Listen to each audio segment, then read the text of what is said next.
Gabriel, eu tenho 21 anos e esse Evoluindo pra quê? O porquê que a gente tá aqui, o porquê que a gente precisa estar aqui, e o porquê que isso faz tanto sentido, e porquê que a gente precisa buscar a nossa evolução moral, ética, social aqui nessa terra, para que a gente consiga sentir, né, entender circunstâncias e compreender coisas que a gente não ia conseguir se a gente simplesmente ficasse no quadrado. A violência da linguagem, por meio de Jacques Derrida, em seu livro As Margens da Filosofia. Ele comenta como as linguagens, né, a forma verbal, ou seja, escrita também, pode acabar destruindo e causando uma certa violência, né, seja na negação, seja na forma de impor, né, uma forma de poder, né, ou seja na forma de tu conseguir justificar certas situações que tu faz, né, certas possibilidades maldosas que tu faz, justificando através da sua fala, através de desculpas, através de um escrito, né, de uma carta, por exemplo, através dessas questões que acabam afetando não só a pessoa que escreve, mas a pessoa que lê também, e acaba também tirando certo peso a partir da justificação da fala, né, mas sem tirar realmente o peso que foi a situação que ocorreu de violência, seja verbal, seja física, seja de qualquer maneira. Isso é inconcebível, né? Então ele acaba comentando também da certa situação que acaba que a gente muitas vezes utiliza palavras como guerra justa, como em minha defesa, como eu não sou o culpado porque certa pessoa fez isso, fez aquilo, fez aquele outro. Então, de certa forma, acaba sendo justificado essa certa violência com uma forma verbal de dizer, ah, não é tão necessário, ah, não foi tanto culpa minha, não foi isso, não foi aquilo, não foi aquele outro. Tá, mas pera, como não foi culpa tua se tu que fez? Pera, como não foi culpa tua se foi tu que agiu? Pera, como não foi culpa tua e tu tá voltando atrás agora por uma situação que tu fez e tu se arrependeu? Então, ele acaba citando também essas questões, essas situações assim, que fazem com que a gente acabe muitas vezes relevando certas situações que não deveriam ser relevadas e precisariam de um ponto final. E quantas situações acabam sendo ocorridas e acabam sendo perpetuadas por uma falta de comunicação, digamos assim, eu não quero mais, pronto, eu não quero isso, mas que por causa da justificativa do outro e do outro e do outro e do outro e do outro e do outro, acaba cedendo e acaba voltando muitas vezes às mesmas situações por pedidos de mudança, por situações, ah, vou mudar, eu não sei o que, eu não sei aquilo e tudo mais. Então acaba que essas situações todas, né, acabam sendo escondidas, né, abafadas por um pedido de desculpa, por um pedido não vai acontecer de novo. Só que infelizmente quem faz uma vez pode fazer duas e quem faz duas pode fazer pro resto da vida. Esse é o problema maior, né? Então Jacques acaba também fazendo essa análise das justificativas de certas palavras, né, que acabam escondendo aquilo que a pessoa faz. Só que não é bem assim que funciona, porque tu foi lá e fez, né? Foi tu lá, falou, fez isso, fez aquele outro, foi lá e tomou uma situação de poder, né, e quis fazer acontecer, e muitas vezes não tem como justificar isso, porque foi feito. E aí então a outra pessoa tem que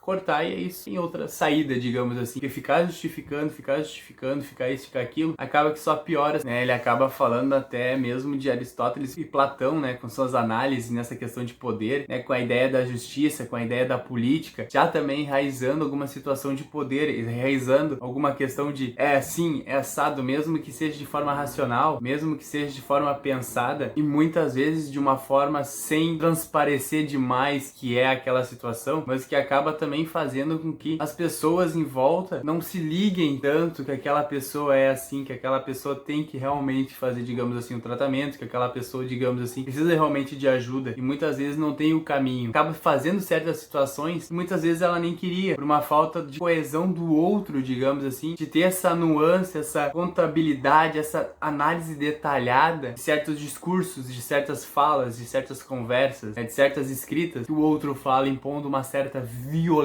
só que de uma forma velada. Então tem que ter muita ciência nessas possibilidades que ocorrem, para que não aconteça um certo perigo e uma certa longevidade nessas questões futuras, para que não ocorra certos perigos maiores. Ele comenta também que a gente muitas vezes, né, pela busca da verdade, pela busca de achar que sabe alguma coisa ou que a gente precise, né, mostrar pro outro que a gente sabe, a gente acaba tendo um certo nível de poder, né, muito grande em cima do outro, de uma forma que acabe prejudicando e entrando numa certa violência, certas situações. Ele também justifica que a gente precisa, como um exercício para desconstruir todos esses discursos e analisar o porquê certas situações ocorrem ou não, a gente precisa da desconstrução contínua, a gente precisa desmantelar esses discursos, essas estruturas e analisar passo por passo, para que não ocorra uma discrepância, digamos assim, nos discursos sem saber que está ocorrendo. Então é necessário que faça uma análise muito vertical, digamos assim, muito horizontal junto, todas as análises possíveis que você conseguir, você deve fazer para desconstruir certos discursos, certas opiniões, certas ideias, e principalmente quando alguém chega com a verdade absoluta, né, já saiba que não faz nenhum sentido, porque ninguém tem a verdade absoluta sobre muitas coisas, né? Alguma coisa, mas é muito rara. A desconstrução contínua, que nem diz Nietzsche, é necessária. Convicção é prisão, né? A liberdade está na desconstrução contínua. E Jacques Derrida também aborda essa situação, também aborda esse senso crítico, esse senso de que a desconstrução, tanto para a questão da violência, quanto para a questão da ironia, quanto das questões de todas as outras particularidades, a gente consiga entender essas situações, não fazer de novo, né? Entender que possíveis possibilidades de outros seres humanos estarem com essa maldade, analisa, verifica, realmente não tem um discurso de ódio aí, não tem um discurso de poder aí, não tem um discurso de querer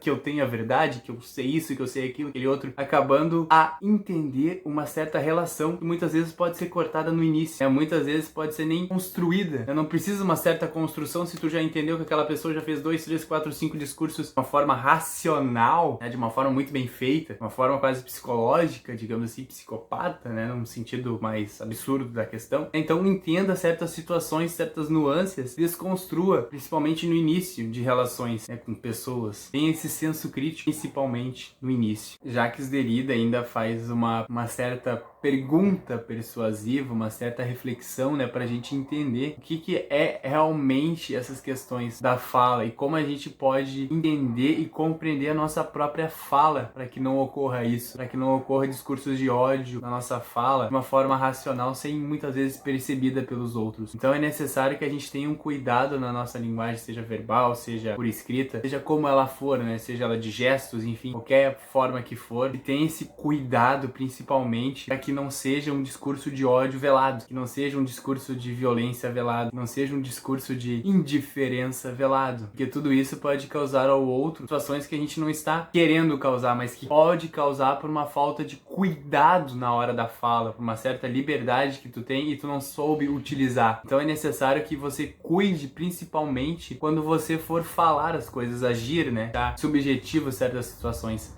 Tenha muito cuidado com essas palavras, tenha muito cuidado com a sua linguagem, porque ela pode afetar não só o presente, mas o futuro também. Então tenha ciência disso. Muito obrigado pelo acesso, se inscreva no canal, deixa o like, não se esqueça de seguir nas redes sociais. Vou indo pra quê? No TikTok e no Instagram. E não se esqueça, até a próxima. E amanhã, hein?